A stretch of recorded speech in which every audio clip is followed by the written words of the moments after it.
All of this used to be an unfinished attic space. There was a little bit of flooring. You had very dim lit lighting. It was all exposed beams, your typical attic. And last year on December 29th, about 2 months or so before my first child was due, I decided to turn this into a loft and also an extra bedroom. Now I had no blueprint, no time, no idea if I was even going to finish before the baby even got here. But one thing I did know is that we were eventually going to need more space. So here's how I transformed an empty, regular looking attic into a completely finished space that added an extra 400 square feet and a bedroom and a ton of equity. You're also going to get a little snippet of things I learned along the way.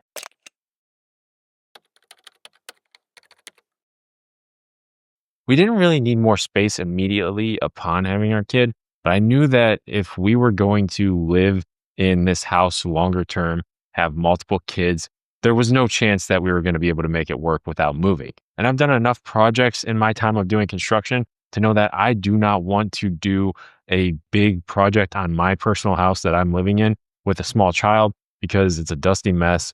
You're not in a great living situation. It's just one of those things that would be worth knocking out before the baby even gets here.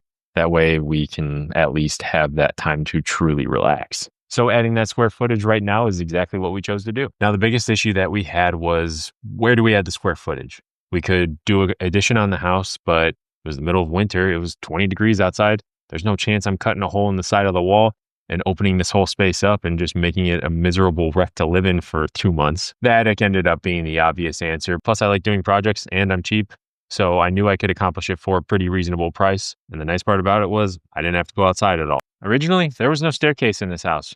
The idea had been brewing in my head for a really long time, but I never really brought it to fruition. And I didn't think it was ever really going to come to fruition, to be honest with you. With our track record, we had been moving pretty frequently, and a big project like this wasn't on my radar, especially after doing this whole renovation myself and going through and breaking back into it to do something so big was just kind of a kick in the nuts, to be honest, because I thought I was done. I figured right now was the time to take on this project just due to the fact that the holidays are my slow season because I'm a realtor. And when it snows outside, people don't want to go look at houses.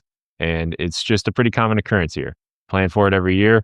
And this is usually when I get my projects done that are needing a little bit more attention than I could normally if I was working every single day. So like I said, it was December 29th, just after Christmas. I was starting to get a little stir crazy because all of the holiday fun was over and I didn't really have a lot going on. So I cut a hole in the ceiling. When I began this project, I decided to build these stairs first on the first floor. So that way, in case I didn't finish the project, I knew I would at least be completely done with the space that we're going to be spending the most time in. Not to mention that the only other way to get upstairs is through the attic stairway that you pull down from the ceiling. And walking upstairs with building materials and different tools definitely beats climbing a ladder, especially when you start to move big supplies like drywall or OSB. And something else that's worth keeping in mind is the fact that I've never built a staircase before, so this is all new to me. I don't know what the heck I'm doing. But to get started, I went to the first place that I always do, and that was YouTube. I binge watched a bunch of old Larry Hahn videos that make it super easy as far as the carpentry part goes. Then I went on TikTok to see if there was any quick carpentry skills that people were relaying through that platform. I knew if I was going to do this, I had to measure 1,000,000 times and cut once, just so that way you didn't crack your head on the roof line when you're going up the stairs, or making sure that things are symmetrical so that way it looks good when it was completed. Just tiny little things like that I tried to account for before I even started cutting into anything. This is just one of those projects where it really helps to overplan. Once I had all that complete, I had an idea of what I wanted it to look like and how I wanted it to be built. So it was time to get to work. For the building process portion of this video, I'm going to switch back to my home office because there's a lot less echo. It's a little more comfortable. And as you can see behind me, this house is completely empty. So I'll get into that further as we go on in the video as well.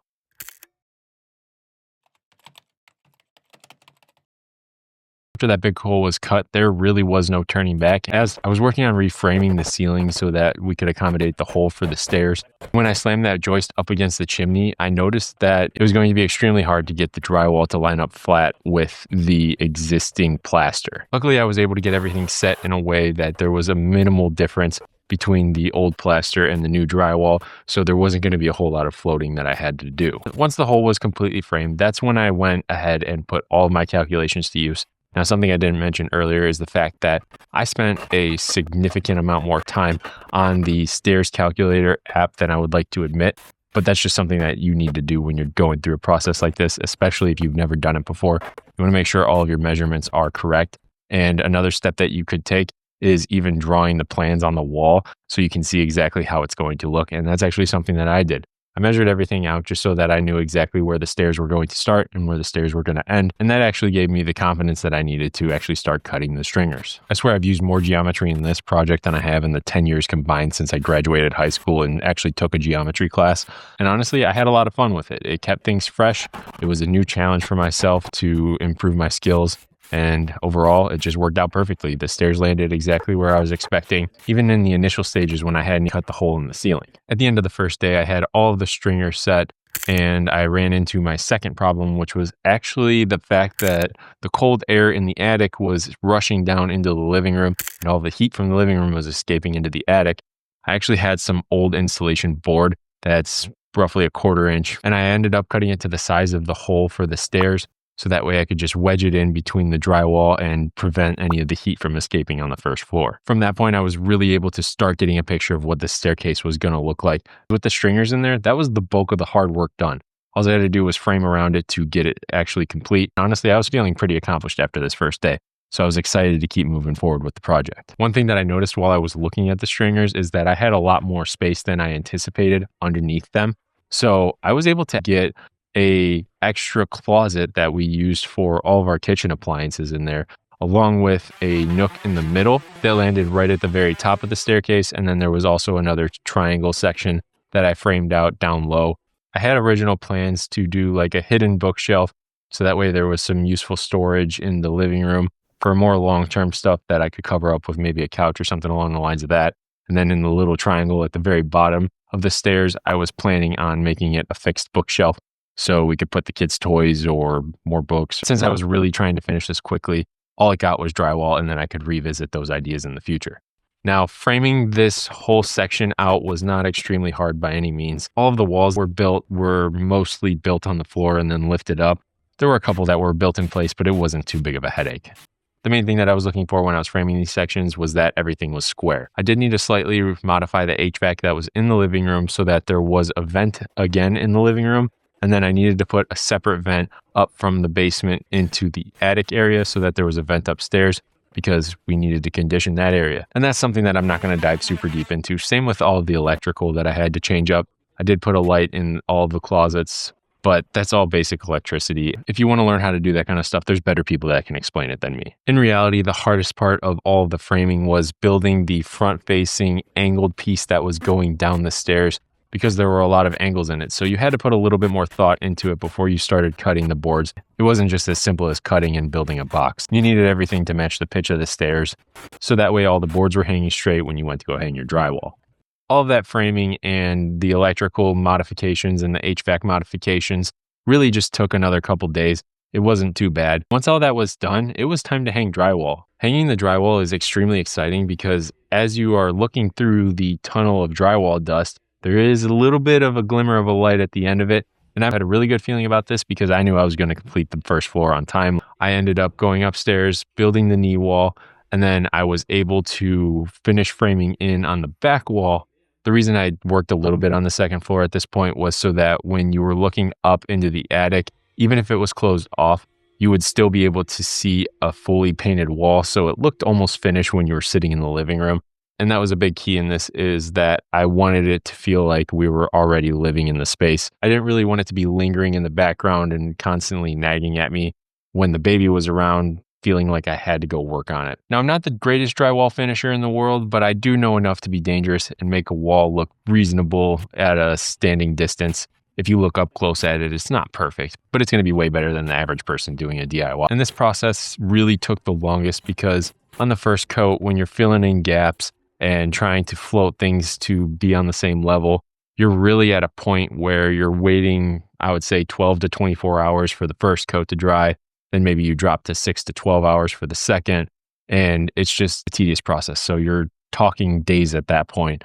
By the time I finished mudding and was ready to sand, that's when I ran into problem number 3. I found out my chimney had a leak. The one day I went to go do my final coat, I swiped on the wall and the wall was completely wet where it should have been dry. And I knew something was wrong. So I tucked myself back behind the chimney, realized that it was soaking wet back there, and just some regular fall maintenance would have completely avoided this issue. I had to deal with it. Went outside, caulked the wall around the chimney flashing, and made sure that it was watertight. So that way we wouldn't run into issues again. That ended up being a pretty minor fix. I just had to wait another day for it to dry and then mud back over it and make it smooth again. While I was waiting for all that to dry out, I was able to do some more work on the stairs. I ended up cutting all of the risers and the treads for the staircase. Now for the risers, I just used a 1/4-inch plywood. Everything that you read online says to do a 1/2 inch or so. And after I put the 1/4 inch up to it, I realized that it was strong enough. If someone kicked through that, we would have a serious problem because at that point they would be kicking extremely hard and probably break a toe. I did put bagger board to give it a little bit more strength, but in reality, I could have gotten away with just nailing it to the risers. As far as the treads go for the stairs, I did go with a little bit more nicer product. It was a pre-made stair tread that was made out of oak because I wanted to get a little bit of woodworking in on this project. It's been a long time since I've had the opportunity to work with wood. It's almost always painted trim that I've been using, and there's been no real craftsmanship with it. Before I started nailing anything down, everything got a big healthy dose of glue behind it. As far as the stair treads go, I really did not want any sort of squeaking. So I globbed on the glue and then I was using 16 gauge nails to nail it in. And I think I was using a 2.5-inch nail. I thought it would be a good idea to let the glue dry for a couple days just because I had put so much on and I didn't want to potentially ruin it. I was at the point where I could just do my final coat of mud, get it all sanded, and then I could really get to that final point of the project and get everything painted. My wife can attest to it that the very worst part of this whole project was when I was sanding on the first floor because everything in the whole house was a dusty mess, even if I had the doors closed. There's no avoiding it. Dust is always in the air and it floats everywhere. You could potentially enclose yourself in with plastic, but even then it's still going to get out. There's no good way to sand drywall, at least that I've found in my time doing it. I've used the 8-inch sanding discs with the vacuums attached to it, and they work decent, but they're so heavy that it just kills your shoulders, and that doesn't guarantee that it's going to catch all the dust. Once everything was finished up, I ended up going to the end closet that I was using for my kitchen appliance storage, and all I did was build some 1x8 floating shelves, along with grabbing a fancy looking bifold door off of Facebook Marketplace for $80. Now that bifold door that I grabbed was worth a couple hundred, but we have a reseller around here who will sell construction material at a really good price. A lot of it is scratch and dent. This door that I grabbed had a issue with the track for the door to slide on, and I was able to just bend it back with pliers and make it good enough to function properly. If you're looking to do things on the cheap and still have it look extremely nice, you have the ability to do so. Once the closet was done, me and my brother jumped on trimming everything out on the floors, so that way it was all one finished piece, and then it was time to start painting. Now, painting is the best part of the process because it really brings everything together. It's the final step of the whole process. By the time I finished painting, the whole process had been about 5 weeks, which put me about 2 weeks under the date that we were due, so we can call phase 1 a success. Big shout out to Carly for trusting me to finish this in time.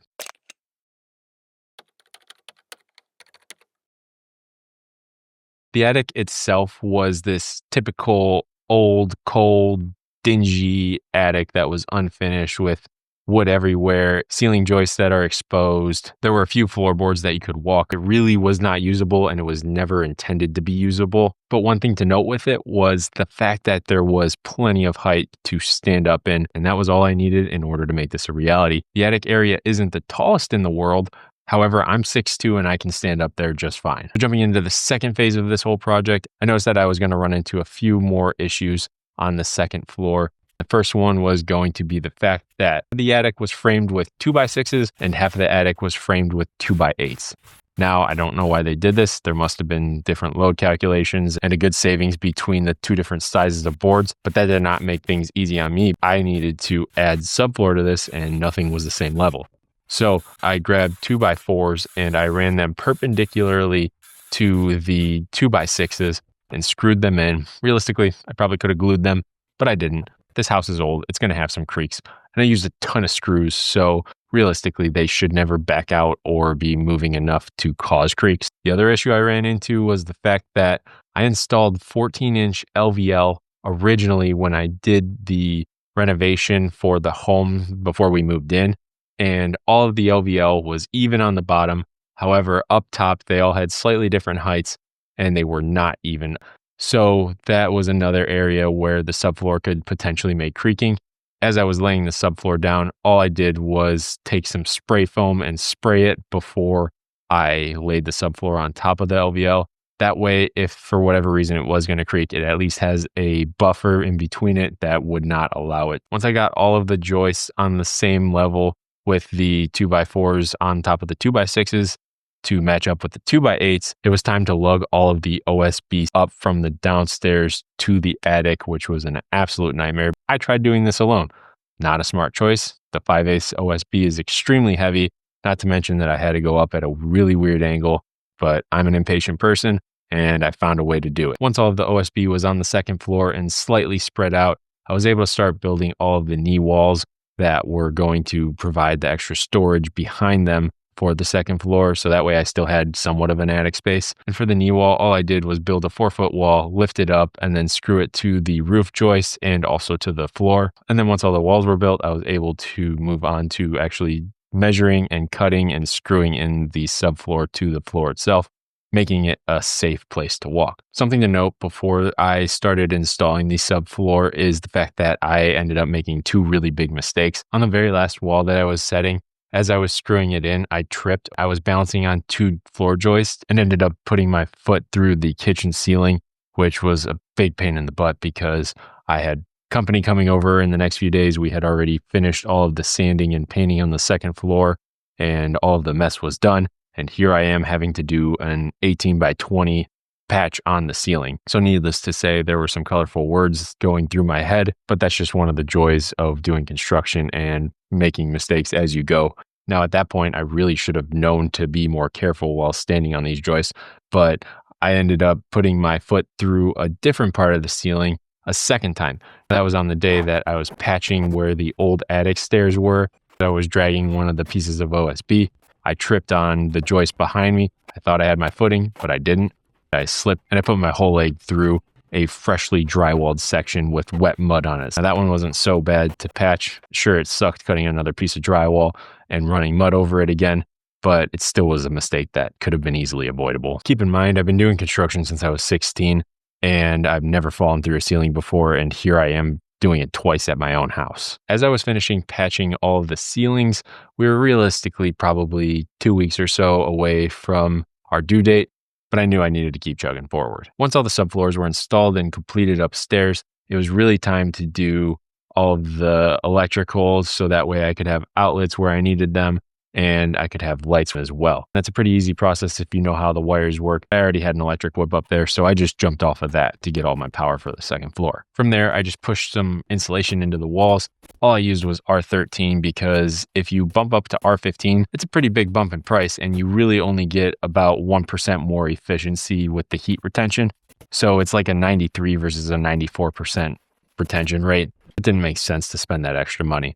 Once all of the stuff that was behind the drywall was completed, it was actually time to start hanging the drywall. Similar process to how we did on the first floor. We hung all of the drywall, and the issue that we ran into on the second floor was that all of the roof rafters were pretty uneven, and when you were hanging the drywall, it made some pretty big gaps, and it was not a nice looking hang job at all.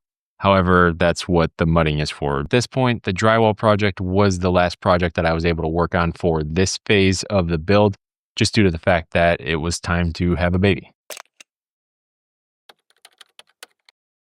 We brought our son home at the end of February, and realistically, there were no projects that happened in the house for the first month or so, but that time off was really no biggie because we were too busy lacking sleep and learning how to keep a human alive. Was it easy? No, but I had the best company that anyone could ask for during that time.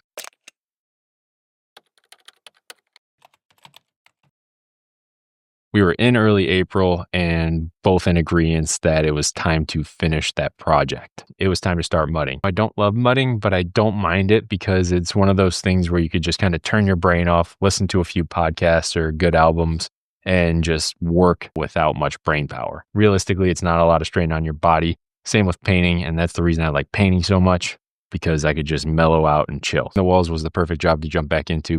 I taped, I mudded some more, and then more on top of that, and it was time to sand. Made a dusty mess, cleaned it up, and then we were really at the point where I could start trimming out and painting. And that was the final stretch. Once all of the trim was done, I built the access door so that way I could store things behind the walls.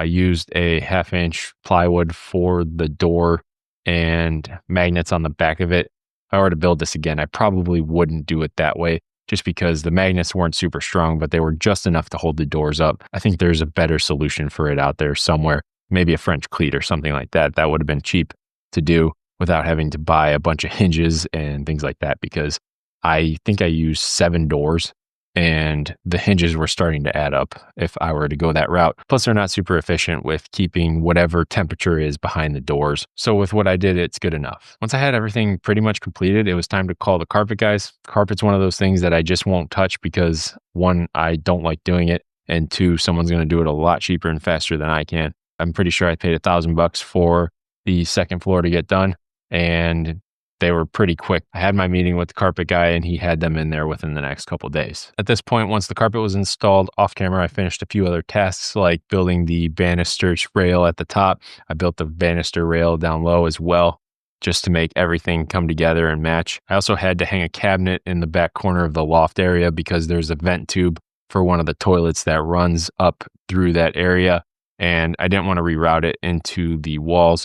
So I just covered it with a cabinet, and it worked out really well because it ended up giving some additional storage for the finished space up there. At that point, I was pretty much wrapped up and ready for the big reveal.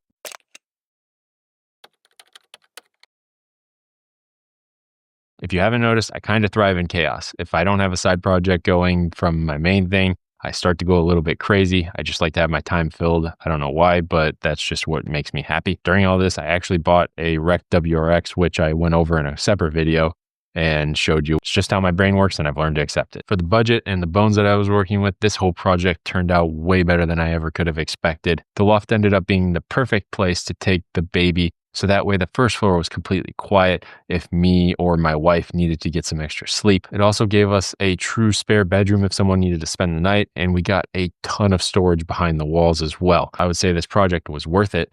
Now, as far as the budget goes, I did not spend a ton of money doing this. It was just a lot of man hours that I spent on it. All in, I spent $5,500 on all of the materials, and all of that added 400 extra square feet and also a extra bedroom, which around here equates to more value in your home.